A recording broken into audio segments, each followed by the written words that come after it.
नमस्ते प्रणाम भैया, हम अरुण मिश्रा, चैनल का नाम है फरसाधारी और इस सेकंड रोस्टिंग एक जनी गाना गोले वाले उहे हमें। अच्छा एक पहले वाला रोस्टिंग में लालू राज यादव ये गोले वाला की सुना देता नहीं यार।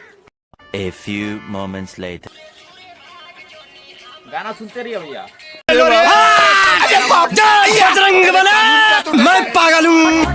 एक बार देख तो नियो पलट के अरे ताक ले फेंको तारे ढेर दे हूँ दोसरा के बारे में जान जइबे जहिया भेटइबे अन्हारे में। गाना बहुत ही बढ़िया गोले वाला, वैसे इतना लाइन तो काफी अच्छा बाटे। कैसे कैसे लोग रहते हैं यार यहाँ पर। लेडीज सिंगर का नाम हम बता दे, थोड़ा सा और आगे गाना सुन लो, ओका नाम बताए थे, ठीक ना।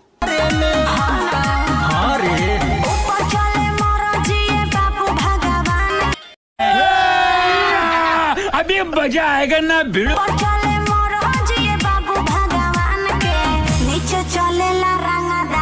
हिरान के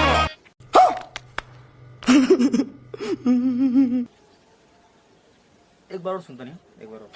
नीचे चलेला रंगदारियो हिरान के। सही सुननी है, मतलब ऊपर चले मर्जी भगवान के, नीचे चले मतलब जिनको हतिया हिरान के। तो ई सिंगर है नेहा राज, तो क्या नाचो मैं? और गोलू राज हुआ जो लालू राज हुआ। ई मतलब भगवान के नस्ल एक तैयारी कर दिले वालो। मतलब हम कुछ कहल नहीं चाहते, नहीं कहे पड़ता इनकरी बहन के। मैं क्या करूं, फिर जॉब छोड़ दूं? इस सार लोग मतलब भोजपुरी के तो मतलब बदनाम करते बस सार लोग, साथ साथ भगवान के भी ना सता लोग। तू आ गया क्या? मतलब अब एक बहनी के हम गाना पक्का सुनम ना है, हमें गाना एक गाना हटा दूसरे लगा बहन के गाना नहीं सारे गा, कौन एक सिंगर बना दिला सारे के।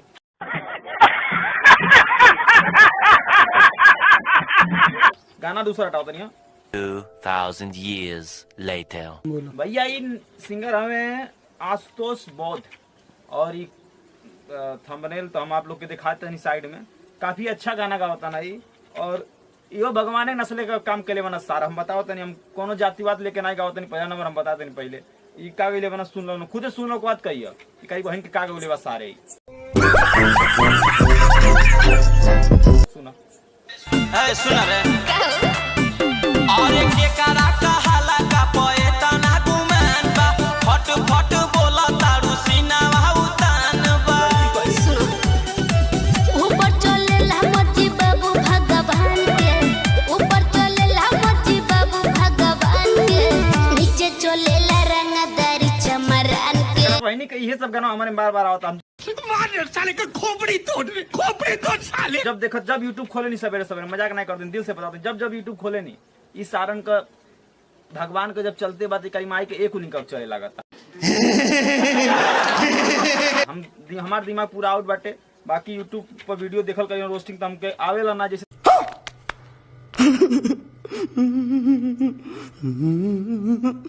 तैसे कह देता नहीं। इनकारी बहन के आशुतोष बौद्ध वाना आउ नहीं हुए वाना, तब वीडियो देख लो लोगन और कमेंट करिए लोगन। ये सारंग के सिंगर कौन बनाया तुमको समझ में नहीं होता।